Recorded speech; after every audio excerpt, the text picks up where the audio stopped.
Hello everyone, I will take the part of the over different approach on immigration. From the part of the Donald Trump, so he's focused on strict border control and build the wall, enforcing zero tolerance policy like family separation and aim to reduce both legal and illegal immigration.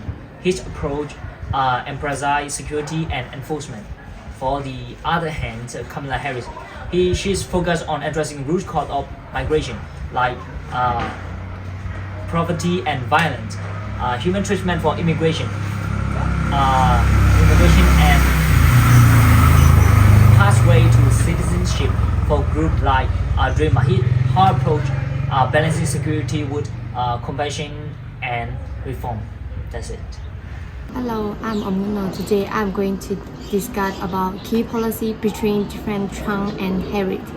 They differ across various issues such as marijuana, gun, law and order, and healthcare, climate change, and trade policy, foreign policy, and immigration, deportation, tax, and inflation. However, today I want to focus on immigration. But for the Trump said Trump immigration policy to the border wall, Trump has emphasized a physical barrier as a solution for the security leading to complete the order wall and to reduce illegal crossing and trade the U.S. border. For the Harris immigration policy is balanced immigration reform. Harris both reduction and immigration reform that includes both hand border security and expand legal pathway. Her approach advocate for the security border while also create more option for the individual to enter and remain the U.S. illegal. Thank you. That's all my part, and my friend will continue. Hello, my name is Nam Mui Sang. Today I'm going to talk on asylum and refugee.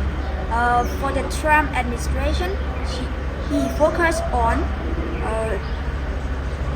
strict enforcement reduce asylum and refugee in America.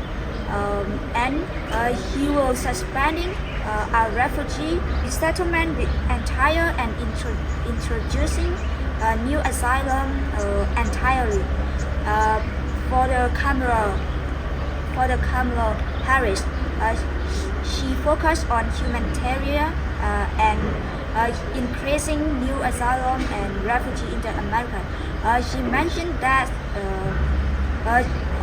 to increase asylum and refugee in the U.S. that is U.S. and Mexico border. The difference between of them, for the Trump approach limit immigration, and for the Kamala Harris seek to increase asylum and refugee. Hi guys, my name is Nang Xianghongpui. Today I'm going to tell you guys about pathway to be a U.S. citizenship, and there are lots of steps to be the U.S. citizenship. For the first one, you must be at least 8 years or older to apply for the U.S. citizenship. Second, you need to have a green card, which means you are a permanent resident of the U.S. Third, you must have lived in the U.S. as a permanent resident for at least 5 years. But if you marry to the U.S. citizen, they are reducing the period to be the 3 years. After that, you need to have continuously lived in the U.S. during that 5 or 3 years. You must have been physically present in the U.S. for at least half of that 5 or 3 periods. And then before applying, you should have lived in the state where you're applying for at least 3 months. 7, you must have a good moral character. It means that no crime or no illegal issue. 8, you must show that you agree with the principle and volume of the U.S. Constitution. And the important one is you need to be able to read, write, and speak in basic English.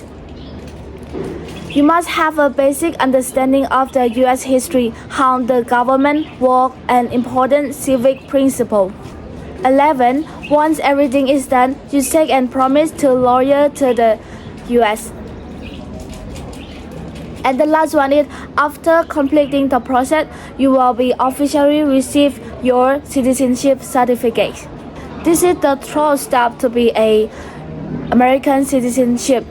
So, if Trump or Kamala is become the president of the US, do they will change the 12th step to be the US citizenship? So as I have received the information, so look at the past of the Trump. He is not willing to allow the migration to be the citizen of the US. And for the Kamala, she said that she will sign it into the law systematically. So to be clear, let's watch some video from the Kamala. Hi, I am Xiang Wen and I will provide the experience of immigrants in the US from Myanmar. An immigrant is someone who moves to a new country to live for a long time and often seeking better job opportunity, education or safety. For example, someone moving from Myanmar to the US for work is considered an immigrant. In the US, immigrants must follow legal policy like getting visa, applying for residence or seeking asylum. And they must pay taxes on the income they earn, just like other residents. Myanmar immigrants in particular face challenges like adjusting to a new culture, learning English and finding jobs that match their skill, and often starting with a low wage while working to get their qualification recognized. Children may struggle with school at first but benefit from new educational opportunity. Despite difficulties, they show their resilience, working hard to build better lives and contribute to their community. For example, like reader story shared in Canvas News highlights these challenges and the threat of immigrants. Fleeing Myanmar due to military violence in 2021. Rita arrived in the US with her family after a year in Thailand. She is starting over working at TJ Maxx while aiming for an accounting career. Her daughters now in public school and are adjusting and appreciate for the free education and support from teachers. Lida and her husband, who have work permits, hope to start a sushi business. While grateful for safety, Lida stay connected to Myanmar, supporting the Burmese opposition and hoping to return to Myanmar one day.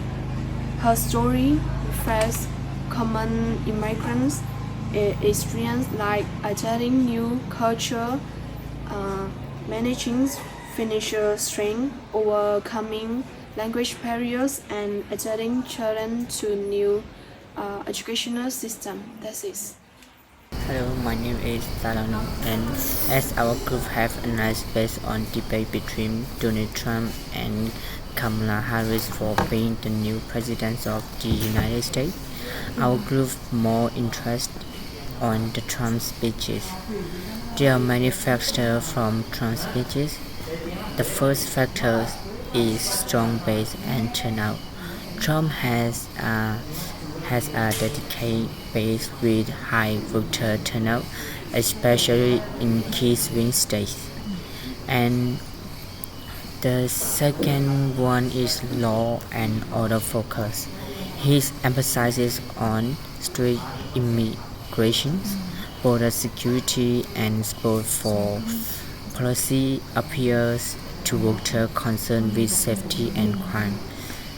And the third factor is economic appeals. His tax policies and support for the regulations resonate with business owners and economic conservatives. And the fourth one is Donald Trump more likely focus on American first foreign policy. Many voters favor his approach to reduce U.S. involvement abroad, focusing on domestic priorities. And the first is effective media strategy. Trump's strong digital presence allows him to reach and engage his base directly and effectively. And the last one is swing state influence. His focus on industrial states like Pennsylvania and Michigan could help him in the electoral college by appealing to workers concerned about jobs and trade. This factor could make a strong case for Trump's appeal to a tie election. So we think that winning race is more sporting for Donald Trump. That's all for my group.